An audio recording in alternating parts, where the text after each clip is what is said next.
les voy a presentar primero a las personas que estamos aquí y voy a hacer una pequeña introducción antes de darle la palabra a las dos investigadoras.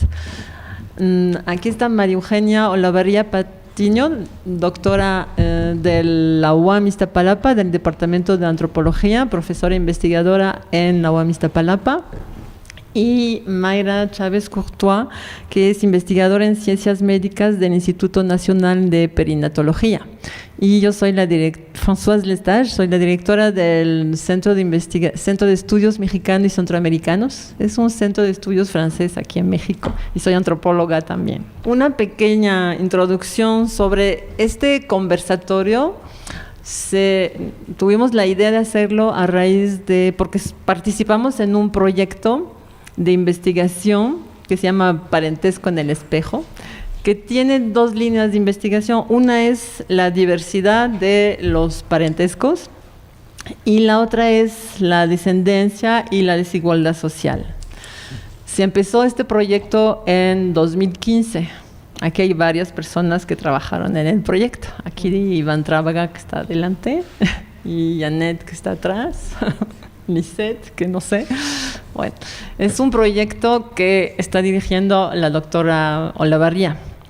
Y los que estamos en el proyecto trabajamos en varios lugares. Hicimos encuestas en la Ciudad de México, en Villahermosa, Tabasco y en Tijuana, con gestantes, médicos, agencias, abogados, con muchas personas. Y sí tenemos el proyecto tiene una base de datos bastante amplia, con entrevistas, diarios de campos, muchos datos, y empezamos a publicar algunas cosas y nos pareció que era buena idea conversar, de ahí la idea de conversatorio, sobre este tema de la gestación subrogada en México.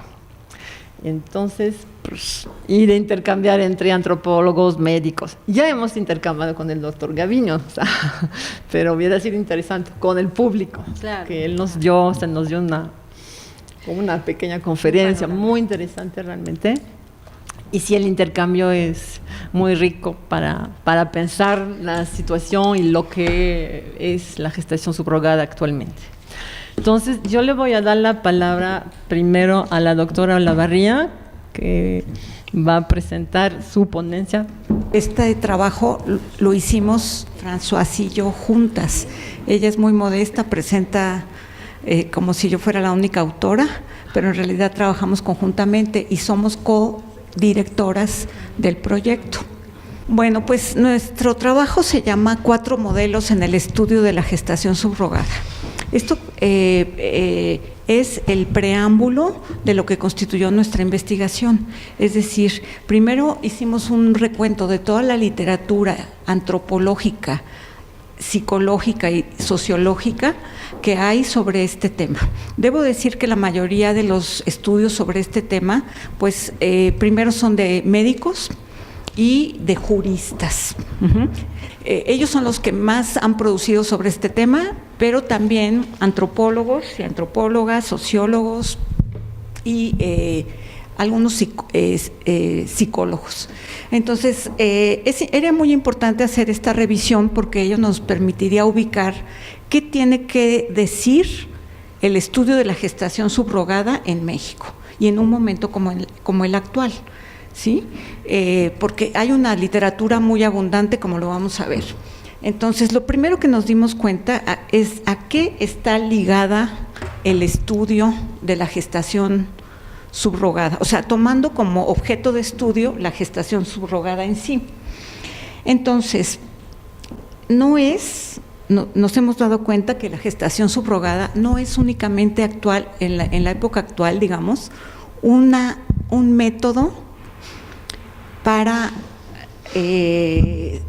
digamos, curar la infertilidad, sino es actualmente una respuesta a una demanda creciente por parte de diferentes grupos sociales.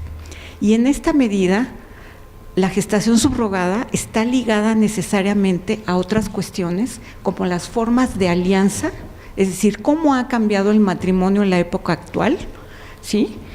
Esto está ligado a las formas de matrimonio, digamos, nuevas, como el matrimonio entre personas del mismo sexo, que en México se legalizó desde 2010, y a las formas de nupcialidad. Es decir, en México ha habido un retraso muy importante en la edad del matrimonio, es decir, la gente se casa más tarde, lo que acorta el periodo de fertilidad de las mujeres. Entonces, cada vez más, si en vez de casarte a los 16 o 20, te casas a los 36 o 38, tu periodo fértil se acorta y la necesidad de acudir a la reproducción asistida se hace cada vez mayor. Entonces, la gestación subrogada sí es una parte, un método de las técnicas de reproducción médicamente asistida, pero también es un fenómeno social ligado a estas cuestiones que aquí les menciono. En este sentido, ¿es la gestación subrogada un objeto distinto en función del contexto donde se genera? Esta es una pregunta que nos tuvimos que hacer porque, como dijo Françoise, estábamos estudiando en el 2015, en el periodo más polémico, ¿sí?, donde se desataron escándalos y donde empezó la polémica legislativa alrededor de este asunto en Tabasco y a nivel federal. Entonces, a partir de toda esta literatura, identificamos 4 modelos, que serían una práctica local regulada, segundo, un exilio reproductivo hacia países con regulación, un exilio reproductivo hacia países sin regulación y un tránsito posregulación. Estos 4 modelos los voy a ir explicando. Y por favor, somos pocos, siéntanse en la libertad de interrumpir o de preguntar lo que deseen, por favor. Entonces, el primer modelo, una práctica local regulada. ¿A qué nos referimos con esto? El país donde se generó la fertilización in vitro, donde se formuló, Reino Unido en 1978, pues es el que cuenta con la más larga historia de gestación subrogada. Es decir, sin fertilización in vitro no hay gestación subrogada, pero hay 2 modalidades en las que la gestante aporta el material genético, es decir, el óvulo, y en las que no, ¿sí? En Reino Unido las dos modalidades se usan, ¿sí?, son comunes. En Reino Unido, entonces, imagínense, desde 1978 hubo un escándalo con el Baby M, que fue una gestante que se arrepintió del proceso, pues, y después reclamó al niño como propio, y después, en 1985, la primera subrogación comercial en Reino Unido, que también generó un escándalo, una gestante británica con unos padres de Suecia, que también hubo allí un gran conflicto. A partir de entonces, la gestación subrogada en Reino Unido está regulada por el Estado. Es el Estado el que dota de este servicio a las parejas que lo necesitan. Entonces, por eso hablamos de una práctica local regulada por el Estado, ¿sí? Consiste en eso y se regula jurídicamente de esa manera. Al ser un servicio que provee el Estado fija las modalidades y allí se da bajo un régimen, digamos, de reciprocidad llamado altruista. Es decir, la gestante no recibe como tal un pago, pero sí recibe una remuneración a cambio de estar 9 meses fuera del trabajo, ¿verdad?, y por todos los gastos que tiene a su alrededor. Entonces, desde 1978 hasta ahora ya hay familias formadas por gestación subrogada. Y ya hay estudios de estas familias. ¿Qué se preguntan estos estudios? Pues allí no hay intermediarios, el Estado regula todo, ¿sí? Pero ¿qué se preguntan? ¿Cómo se dan los intercambios entre la gestante y los padres? ¿Sí? ¿Qué pasa con estas familias? ¿Cómo se forman? ¿Son diferentes a las otras? Los estudios que ya se han publicado sobre esto nos dicen que se trata de familias amorosas, armónicas, sin problemas, que incluso han formulado nuevos tipos de nombres de parientes, como la madre se llama surrogate, o sea, la subrogada, la madre, la gestante, ¿verdad? Entonces, los hijos de la persona gestante y los hijos de los padres se conocen como surrogate siblings, surro hermanos, surro brothers, surro sisters. O sea, hay una gran reciprocidad. Y curiosamente, las gestantes que no aportaron el óvulo son las que más están cerca de los padres, siguen estándolo a lo largo de los años, mientras que las que sí aportaron el óvulo se alejan, ¿sí? Otro país, ¿cuáles son los 4 países emblemáticos? O sea, nosotros no vamos a hacer un recuento de dónde existe la gestación subrogada en el mundo, ¿sí? Acaba de salir en El País un reportaje sobre eso. Nosotros vamos a hablar de los estudios serios publicados sobre la gestación subrogada. En Israel, bueno, ya dije Reino Unido, Israel, Estados Unidos y Canadá, ciertas provincias de Canadá. En Israel, el Estado pronatalista provee a sus ciudadanos gratuitamente hasta 3 fertilizaciones in vitro y favorece todo la gestante, teniendo mucho cuidado en la cuestión étnica, ¿sí? Porque la religión judía se transmite por vía materna y la gestante tiene que ser también de esta etnia, de esta religión, para poder cubrir su función.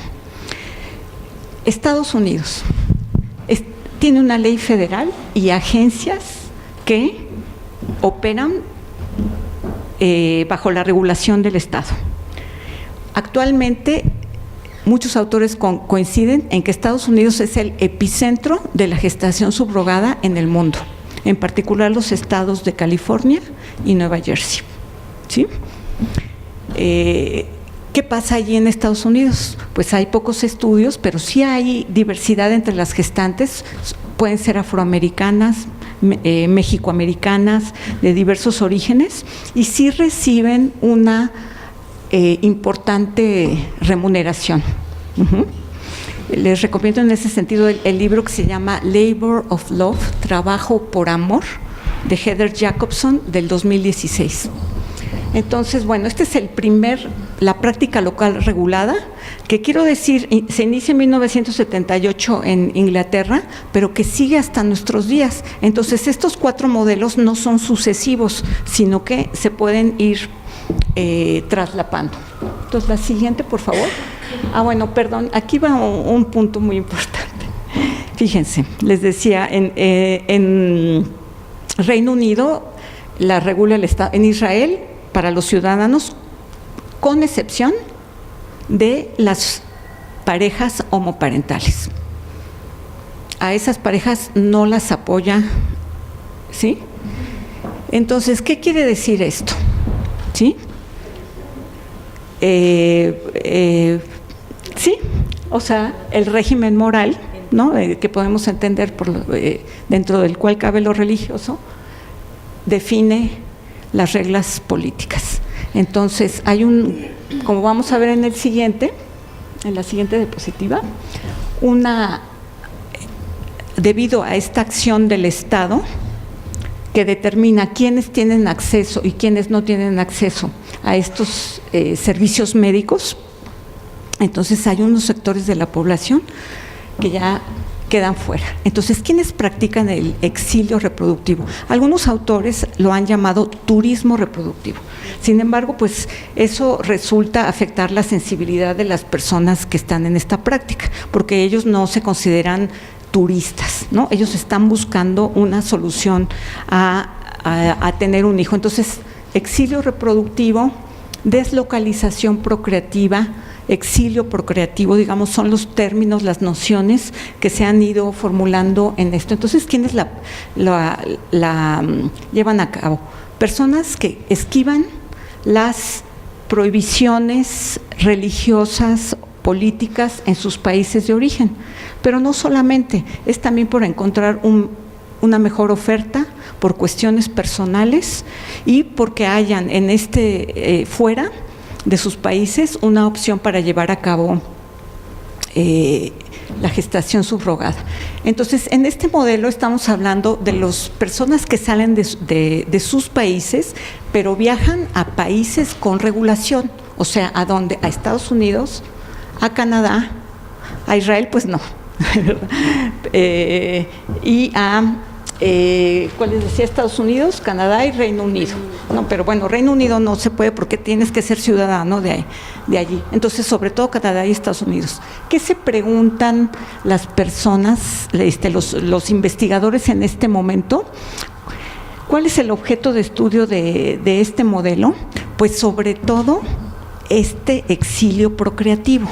¿Cuáles son las motivaciones, sobre todo de las parejas gay, ¿sí? Las parejas de personas del mismo sexo, sus motivaciones, sus deseos, cómo deciden a qué lugar ir, qué es por todo lo que tienen que pasar, ¿sí? Para formar una familia. Entonces aquí vemos a la gestación subrogada unida a las formas de homoparentalidad, ¿sí? Y hay bastantes estudios, sobre todo de Delessy de Parseval, una autora francesa, de parejas gay francesas en Canadá, que estudia todo esto. Muy bien, entonces el siguiente. Esto, digamos, es hasta el 2005-2007 que se da este exilio procreativo. Bueno, se sigue dando, repito, pero los estudios se dan en esta época. Y después tenemos el tercer modelo, que es el exilio reproductivo hacia países sin regulación. Entonces, ¿qué pasa en las dos últimas décadas? Bueno, ya abusando, casi estamos en 2020, con respecto a la gestación subrogada.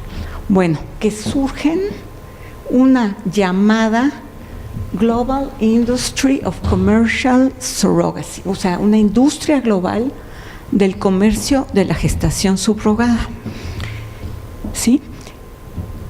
Esta es una caracterización de los autores. O sea, en primer lugar, la definen como industria, pero no definen qué entienden por industria, ¿sí? Esa es una primera cuestión, a la cual califican de perturbadora, ¿sí? Con estos adjetivos, o disruptiva. Una autora que estudia todo el comercio de la subrogación en Asia nos da las características de esta industria perturbadora. Nos dice, en primer lugar, es flexible, multinacional, convierte en prestatarios independientes a gestantes y a donantes de óvulos, utiliza las redes sociales y se basa en la ausencia de regulación de los países en los que se instala. Entonces, en Asia, India, Tailandia, Camboya y Nepal se convirtieron en destino, sobre todo de japoneses y de australianos. México, en su momento, también por parte de todo el mundo, y Ucrania, Georgia, ¿sí? En países destino de padres de intención de muchos países europeos. Bien, entonces, ¿qué tipo de estudios se realizan en esta tercera fase? Pues sobre todo son son estudios que ponen el énfasis en las condiciones de desigualdad, ¿sí? Entre padres de intención que viajan de países, llamémoslos del norte, que se dirigen hacia países del sur o países emergentes a contratar los servicios de la gestación subrogada. Entonces, se vuelve la gestación subrogada en un laboratorio para estudiar la desigualdad social. Sin embargo, pues nosotros también tenemos algunas preguntas, ¿verdad? O sea, estamos cuestionando, viendo por qué ciertos modelos se preocupan en una cosa y no en otra, ¿sí? Y bueno, algo que nos preguntamos es, ¿la desigualdad social no estaba antes? O sea, no la crea el mercado. La emergencia de este mercado tiene como condición la desigualdad social. Si no hay desigualdad social, digamos, pero no, la desigualdad en sí misma no es producto de esta llamada industria. Pero entonces, en este contexto de países emergentes que proveen nosotros les llamamos así, fuerza de trabajo reproductiva, ¿sí? Se crea entonces un fenómeno, un proceso que los estudiosos llaman cadena mundial de trabajo reproductivo. Es decir, son todos los procesos y actividades que involucran a personas, órganos, gametos, clínicas, que sirven para producir, digamos así, construir un niño en un nivel mundializado. Cadena mundial del trabajo reproductivo. Y entonces, a partir de este tercer modelo, lo que tenemos es que esta cadena mundial de trabajo reproductivo, muy claramente hay países que proveen fuerza de trabajo reproductivo, no nada más en la figura de la gestante, sino también de nodrizas, cuidadoras, nanas, ¿verdad? Enfermeras, cuidadoras, en fin. Y otros países que demandan de estos servicios. El modelo anterior que está sin regulación, supongo que es lo que más hay. Es decir, el modelo anterior sí. Hablabas de que la gente va, pero no hay una regulación, pero sería lo que tiene más países que al parecer los modelos anteriores. Ah, no. Los países regulados, digamos, del norte, representan una excepción, ¿sí? La mayoría de los países del norte no tienen esta regulación, y ahora vamos a ver qué es lo que pasa. Así es. ¿Sí? No sé si me adelante, pero, o sea, yo la verdad pensaba, estaba en la ignorancia, de que a esa situación solo llegaba así una élite social. ¿Acaso es tan difícil adoptar un niño en un albergue? Bueno, esa es una pregunta muy importante que también tuvimos que responder. Claro. Bueno, pero si quieres en el debate retomamos esa pregunta, o sea, si es o no alternativa a la adopción la gestación subrogada, porque está relacionada con eso. Sí, es importante, pero no la puedo responder ahora. No sé, ¿había otra pregunta? No. Entonces, en este tercer modelo, ¿verdad?, basado en las relaciones de desigualdad entre regiones, países y personas, ¿qué sucedió a partir de 2014 y 2016?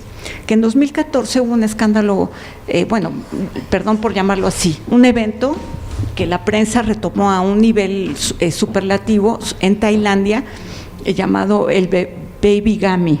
Una pareja australiana que abandona en Tailandia a su hijo nacido por una gestante por tener síndrome de Down. Sí, claro, abandona a uno, ¿sí? Bueno, es que hay dos casos. Uno, de los gemelos, se van con la niña y dejan al niño, y el del niño que es síndrome de Down. Entonces, en India es la primera prohibición que entra en 2014 viene Tailandia, pero también viene un cambio de régimen político.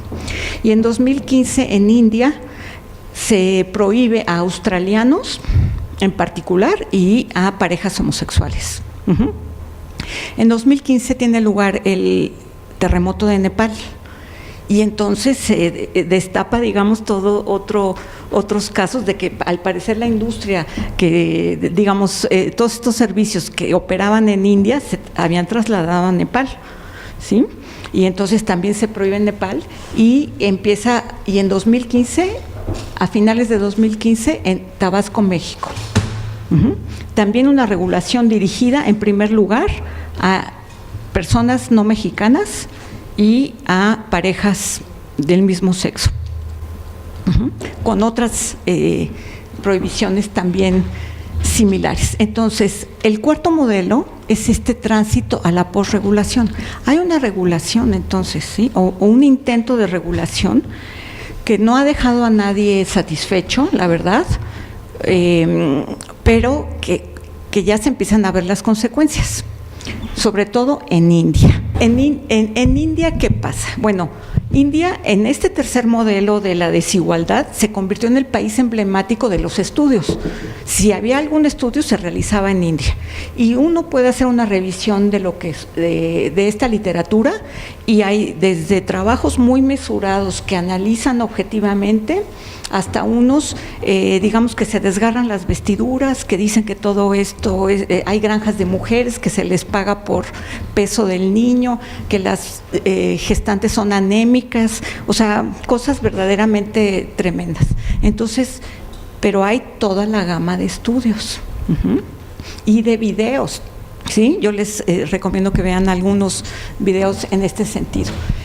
Entonces, pero hay estudios serios, ¿verdad?, de académicas. Sharmila Rudrapa, una académica en Inglaterra de origen indio, estudiosa de la subrogación en Bangalore, en la provincia de Bangalore, en India, señala dos cosas. Dice, ya en 2010, a fines de 2016, no hay ninguna prueba que señale que la regulación en India haya mejorado las condiciones de las mujeres indias, que se hayan abierto opciones. Había mujeres que llevaban la comida a la mesa de sus hijos y ahora no sabemos a qué se dedican, ¿sí? Porque no ha habido ningún programa ni ninguna otra alternativa. Y segundo, la regulación establecida en India de que las gestantes sean parientes es sumamente peligrosa en el contexto indio, porque en ese sistema de parentesco tan amplio, en todas las familias hay desigualdades a su interior, es decir, hay parientes pobres y parientes ricos. Entonces, esta es un arma para que los parientes, ahora sí ricos, se aprovechen de sus parientes lejanas pobres. Entonces advierte de este peligro, pero digamos que pues 2016 y lo que va de 2017 no ha habido estos estudios. Entonces en México pues estamos en este momento en el que ya se empieza a regular, estamos en este momento y ya ustedes advierten que hay algunos elementos de la regulación actual que son muy similares a los que hubo en India, o sea, no extranjeros, no parejas gay, que las gestantes estén relacionadas vía del parentesco con las parejas de intención, que no se les dé un emolumento, una remuneración. Este es un esquema que pretende sintetizar lo que he estado exponiendo. Bueno, es la oferta de la gestación para otros, la gestación subrogada. Entonces, tenemos del lado izquierdo tradicional y gestacional. ¿Qué entendemos por tradicional y gestacional? Tradicional, que la gestante aporta el óvulo. Gestacional, que únicamente alberga el óvulo fertilizado hasta el nacimiento del niño, ¿de acuerdo? Entonces, del lado tradicional, se practica tradicional y gestacional, local, regulación estatal restrictiva en Reino Unido e Israel, de lo que hablábamos en el primer modelo. La siguiente es local, con regulación estatal restrictiva a través de agencias privadas en Estados Unidos y Canadá. Por el otro lado, esta industria de la que hemos hablado, esta cadena, solo funciona con subrogación gestacional, ¿sí? No, las gestantes no aportan material genético. Es transnacional, en países, como decíamos, no regulados, agencias deslocalizadas, o sea, quienes conectan a padres con las gestantes y las conectan con las clínicas son agencias que podríamos llamar casi fantasmas, o sea, existen en Internet, en algún punto del mundo. Y entonces, aquí ya tenemos a los países posregulados, ¿verdad?, de los que hablábamos: India, Tailandia, México. Y emergentes. ¿Cuáles son los países emergentes? ¿Sí? Ucrania y Ghana. Ucrania está bajo la órbita de Rusia, entonces allí no se permite a parejas del mismo sexo. Ahora, ¿qué es lo interesante de esto? Que hay esto es en teoría azul y esto es amarillo. Entonces, juntos, esta parte verde, ¿sí?, corresponde a una sección de países que se menciona donde acuden las personas a subrogar, pero que no hay estudios suficientes sobre ellos, solo menciones. ¿Cuáles son? Bélgica, o sea, a dónde van las parejas francesas, Portugal, a dónde van las parejas de España, y Grecia, a dónde van las parejas de Alemania. Allí no conocemos muy poco, únicamente referencias. Pero ¿cuál sigue siendo el epicentro? Estados Unidos, ¿sí? O sea, de hecho hay un autor de Onandan que habla que la regulación o sea, que India estaba quitando todo este mercado a Estados Unidos, a California, New Jersey y Texas. Entonces, ¿Y los mexicanos no? Eso es muy interesante. A California, bueno, fundamentalmente a California o a Nueva York, a New Jersey. Ok, entonces el siguiente. Entonces, como ven, bueno, esto nos permite ver que la flexibilidad de este mercado, de esta industria, hace que ¿qué pasaba antes de la ley de diciembre de 2015? Aquí no se distinguen bien los colores, pero las líneas cafés es el eje Villahermosa-Cancún hacia todas partes del mundo. Antes de diciembre de 2015, ¿qué pasa después de esa ley? Pues las líneas rosas se van a Puerto Vallarta y de ahí a California. O sea, se redireccionó el mercado hacia ¿dónde? Entonces, la siguiente, por favor, lo podemos constatar en internet. Aquí dice, surrogacy in Mexico is better than ever. Mejor que nunca. O sea, después de la regulación de 2015, estas agencias dicen, no se preocupen, sigue igual, nada más que ahora damos un pequeño giro en el mercado, ¿no? Y entonces aquí pueden ver, y un poco, esta misma página direcciona a las personas a Ucrania, Camboya, y sobre Ghana no he visto nada más que este estudio de Gerritz señalando hacia Ghana. Entonces,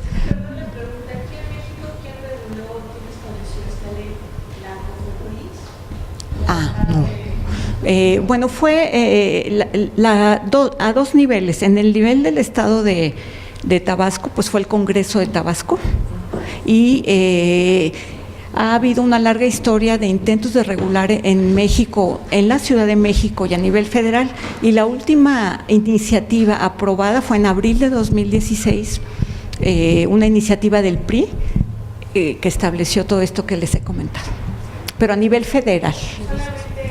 Bueno, esa se estableció para el estado de Tabasco, pero ya hay algunos indicios que se está haciendo esta cadena o proveeduría de subrogación materna en otros estados de México. O sea, no necesariamente, bueno, lo que yo tengo entendido, este turismo médico está creciendo en esta parte, a pesar de la regulación. Ya era muy importante, o sea, para que se estableciera llamemos la industria, yo le llamaré esta tecnología en Tabasco, nos preguntamos, bueno, ¿y por qué no en otros países, no? ¿Por qué no en Brasil? ¿Por qué no en Argentina? Son países, digamos, similares en ciertas cuestiones a México. Porque era importante la infraestructura médica, la conectividad aérea, ¿sí? Y este espacio de regulación. O sea, el Código Civil de Tabasco lo permitía, hablaba de la figura de la madre de la gestante sustituta desde 1997. Porque había acta de nacimiento que se podía. Claro, está reconocida. O sea, los países que la prohíben sencillamente dicen un convenio o contrato o como le quieran llamar de subrogación es nulo. ¿Sí? Como dato importante es que Tabasco ya había tenido una previa regulación en el 97-98, que fue justo con madrazo, ¿no? Pero ahí sí se permitía. Sí. Y Sinaloa también lo tiene regulado, pero solamente para nacionales y familias, bueno, heterosexuales. El Código Familiar está establecido. Sí, era lo que les señalaba, que el Código Civil sí permitía esa, pero todavía no han cambiado el Código Civil. O sea, solamente han... No hay una regulación federal. A nivel nacional, no. Esta iniciativa, que no sabemos en qué momento va a pasar a la Cámara de Diputados, ¿no? Entonces se verá. Pero seguramente tendrá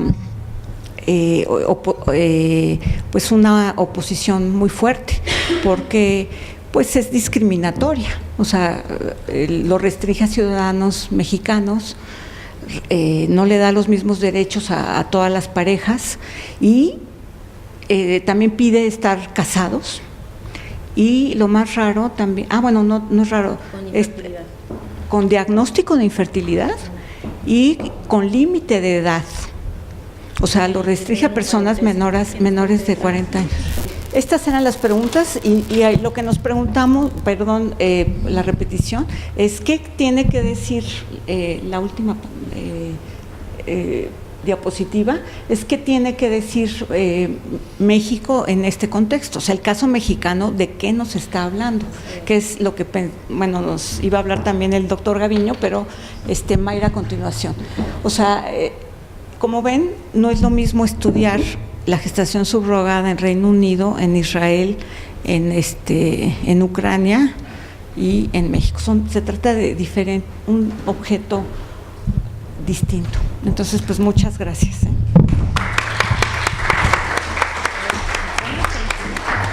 Muchas gracias, doctora Olavarría.